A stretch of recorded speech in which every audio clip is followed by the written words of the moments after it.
Medyo na ano lang ako. Baka feeling ko medyo unfair lang ang reaction. Salamat sa inyong tatlo. Pwede na kayo bumalik. Ito na nga, tapos na ang lip sync performance. Ibig do, sino na? Usap-usap kayo. Ang pipiliin naming sintonado ay... Yan yung majority wins. Okay.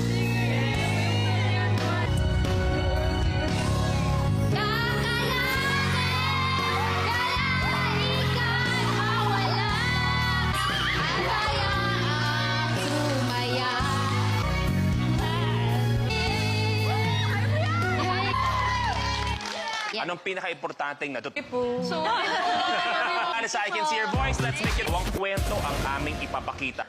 Ang isang kwento kung siya ay sintonado. Yung kwento ni Tirso Cross III. Ikaw, feeling ko singer. Ako sa kanya yung parang